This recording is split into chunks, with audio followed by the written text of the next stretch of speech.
All right, you like my glasses? Okay, here we go. We're going to look at minorities during World War II. And this is often a touchy subject because, we're fighting for freedom, and yet we have people in the United States that don't have the freedom that we're supposed to be fighting for. Okay. Now, if we look at all these groups of people, what do they all have in common? We're kind of the hyphenated country. I'm a white American, I'm black American, I'm Hispanic American, okay? We're all American, okay? We all treated the same? No, of course not. And this is what we're going to look at today, okay? First up is women. In the war, you have Rosie the Riveter, which you've probably seen in my classroom. This is kind of the mascot for women during the war. Red, white, and blue. She's very strong, okay, because women are going to have to take a new role in this war that really they've never had to do ever in the United States.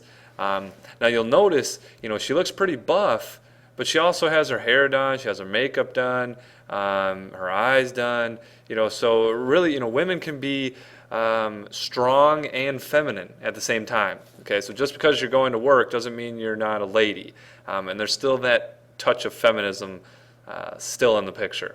Okay, so looking at women during the war, all right, 250,000 women are going to work in the military, nurses, volunteers, Army Corps. Sorry. The big area that women, they're not allowed to fight in combat, okay? Now we can talk about this more in class, if women should be allowed to fight in combat, and I'll talk about this in class and we can have some discussion tomorrow, okay? Now, women are needed like never before. You see women, she's doing the job that he left behind. The men go off to work. They need the women to work. Okay? Now, these women, during the war, you're going to see over 6 million women enter the workforce. Okay? They're doing factory jobs. They're doing wartime jobs, receptionists working, a lot of these jobs that weren't there before, or men had them and went off to work. Okay? Now this is really going to challenge this conventional image of a stay-at-home mom, that women don't work, and it's really going to be kind of the beginning of the modern women's rights movement. Okay? Now you think about, dad's off at work, dad's off fighting, okay? Mom's not home, who's keeping the house running? All right? And women kind of get the backlash when there starts to be more juvenile problems with the kids. The moms still get blamed for them. It's still the mom's job, responsibility to take care of the household, even though dad's gone at war. Okay. Now, the second group, okay, we'll look at Mexican Americans. All right. You have Rosita the Riveter. And Mexican Americans kind of going to have a different situation than a lot of these other immigrant groups. Now, 400,000 Mexican Americans are going to serve in the military. All of these minorities we're talking about, if they're in the military, it's segregated units. So white, Japanese, Mexican, black, Native American, they're not all in one. Okay, that won't happen until after the war. President Truman desegregates the military. Okay. Now, a lot of these war jobs pay more than your traditional agricultural work that a lot of these Mexican Americans in the Southwest have been doing.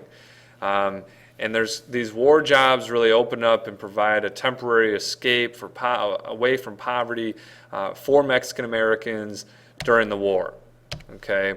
Now, one of the big things, the increased demand for farm workers, because you need more agricultural products during the war.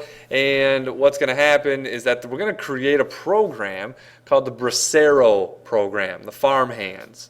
Okay. Now what this is going to do, it's going to take Mexican immigration and make it skyrocket.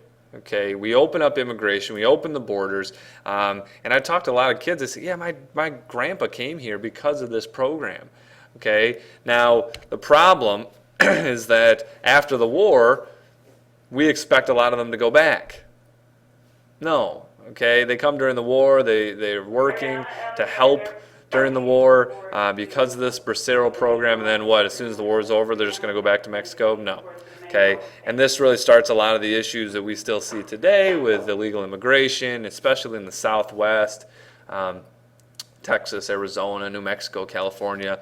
Okay, now, when you have large numbers of minorities in certain areas that weren't there before, you're going to see tensions, and there's no different with Mexican Americans. Okay, now we're going to look at this more tomorrow in class. The Zoot Suit riots. Okay, you have in Los Angeles, you have groups of Mexican immigrants and American Navy servicemen that are stationed there. Getting into these violent riots, okay? 50 people killed, thousands injured, millions of dollars in damage. They actually propose that zoot suits, I'll show you what zoot suits are. These here, zoot suits, they actually propose in Los Angeles that zoot suits be illegal, okay? Kind of seen as this gangster outfit of these flashy new Mexican immigrants. Now again, this is just showing this tension you could see during this riot here between minorities and white America.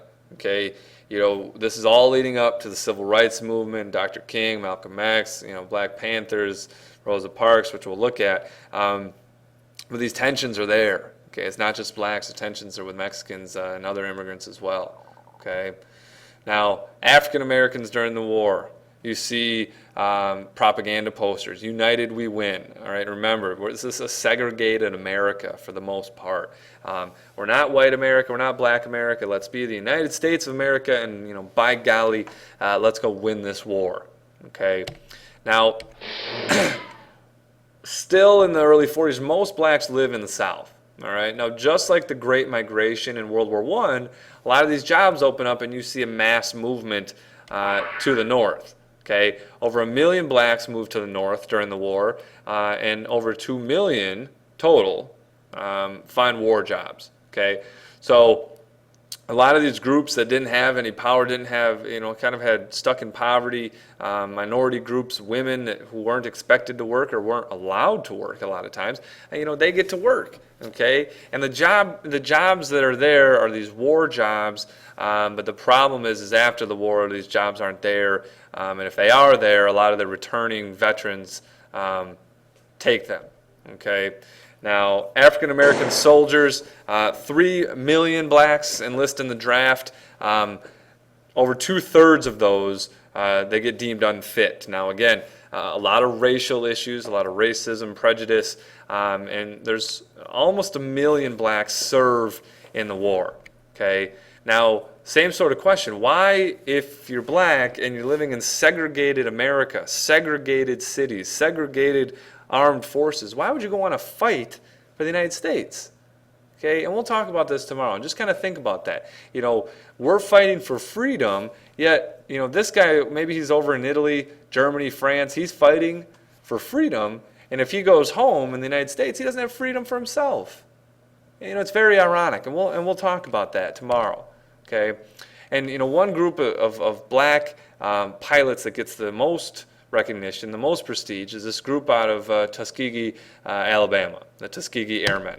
All right, now most African Americans were deemed unfit, like I said, to be pilots. You know, the tests were kind of rigged a certain way, set up a certain way to discriminate, and you know, say that, you know, they weren't smart enough or bright enough or whatever it is to be pilots. Now, they're going to have a group of pilots. They're going to have this experiment and see how it works out in Tuskegee, Alabama. Now, this group of fighter pilots gets world renowned. They fight the Axis powers in Italy and Germany. Never lose any planes to enemy fire. Over 200 missions. You know, and just kind of showing that yes, blacks and all these other minority groups are just as smart, just as capable if they're given the opportunity. Okay, and that's really what this Tuskegee Airmen shows, you know, the military and the rest of the world, really. Okay, now when we think about after the 9/11 attacks, all right, and when you think about the discrimination that Muslims faced in America and around the world after the 9/11 attacks. Okay, they're crazy, they're terrorists. No, okay. The 9/11 attacks were by terrorists. If there's over 1 billion Muslims in the world, if they're all terrorists, we wouldn't be here. Okay, you know, it's kind of like saying, oh yeah, Mr. Flynn, you're white, you must be in the Ku Klux Klan. No, that's crazy. Okay, and what do you think is going to happen after Pearl Harbor? All right, I mean, we have a lot of Japanese Americans. Japan just attacked us. And the same sort of thing that happens after 9/11 with, you know, this racism and discrimination against a certain group to be scapegoats is going to happen to the Japanese. All right. Now, after Pearl Harbor, there's this huge backlash against Japanese Americans. Okay, Americans see them as traitors, see them as being un-American. Okay, you know, not being loyal Americans. All right, and there's going to be a lot of prejudice against them. Okay. Uh-oh, we got some malfunction here. Oh, there we go. Okay. Now, where are most Japanese Americans located? All right, you think about the United States. You know, here's Japan. All right.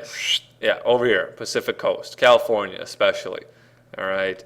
Now, FDR takes action. He puts in an executive order, and what this does is it says anybody who's seen as a threat to internal national security, we can suspend your rights. What rights? Your constitutional rights. Okay? You know, when people say, those are my rights. Okay? Well, this order, if the government thought that you were a threat, take them away. Okay? And which groups of people do you think they're going to target, or do you think they're going to pick on? Think of the Axis powers, all right?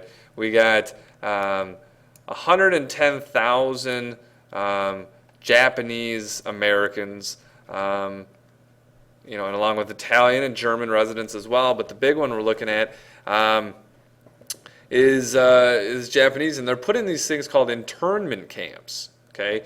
110,000 Japanese Americans. 62%, over 60,000 of these guys, men, women, and children, were born in the United States. Now, if you're born in the United States, what does that mean? You are a full 100% United States citizen. And these people were given notices, rounded up, put on buses and trains, and put in these camps in the middle of nowhere. Americans, citizens, okay? We're fighting against the Nazis, and we're doing this to our own citizens, all right? A little messed up, okay? Now, you look at some of the pictures here. Okay, now they're arrested, taken from their homes, put in these camps. Most of them stay there for the entire war, and at the end of the war, when they start to release them, a lot of these people don't have anything. Okay, they had to sell everything they had. They got notices, you know, pack a suitcase and, you know, see you later. And a lot of these people go back to nothing. Okay, Japanese Americans, because of Pearl Harbor and because of the anti-Japanese feelings that have surrounded them in the United States. Okay, now you look at where these are, and Manzanar is the biggest one. You know, in California, they're in the middle of nowhere. Okay, I mean, these camps are in the middle of nowhere. And I'll show you some of these pictures here. You know, you can see the barracks. You know, we looked at that word yesterday, barracks, these military-style setup, barbed wire fences. They got guards with guns, and you have to live there. You don't have a choice. You're Japanese American. That's where you're living. Okay, and we did this to our own people. I mean, it's crazy. A lot of times kids don't believe this, but this is true. You can see they had to register, all right, for Japanese ancestry. You know, get on these buses. You see this guy here. I'm an American. All right, I'm Japanese American, but I'm an American. Okay, getting on these buses to get on these trains to be shipped to the different camps. You can see the living quarters in these camps. There's some more. Again, still, you know, and it's not so much like, you know, you think this isn't a concentration camp. And again, these pictures were taken by the U.S. government, so of course they're happy, they're smiling, they're having fun, they're doing Boy Scouts. But, you know, that's still that's biased, you know, and it's kind of propaganda, okay? You know, the schools, again, not exactly what we picture as being a good schooling system in the United States. But again, barbed wire fences, Okay, kids say, oh, it's like what's going on in Europe with the Holocaust. Well, it's to an extent. I mean, we're picking a specific group of people, and kind of scapegoating them and taking away their rights. But I mean, we don't go to the extremes of Hitler. I mean, and so the comparisons really end there. Okay, Japanese Americans also serve in the military for navigation, for interpreting.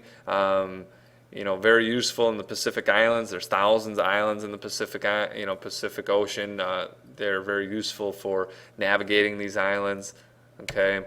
Now, 1988, President Reagan signs a bill, $20,000 to any living Japanese American that was put in one of these camps. For a lot of people, this isn't good enough. Okay, better late than never. And again, this is 45 years after the fact. So this is what happened. This is our country. You got women going to work during the war. You got blacks and Mexicans really getting work, but seeing a lot of the prejudice. You have Japanese Americans put in these camps. The war really impacts everyone, just in a different way. Okay, so we'll do some stuff, in class that's related to this, and have a good day.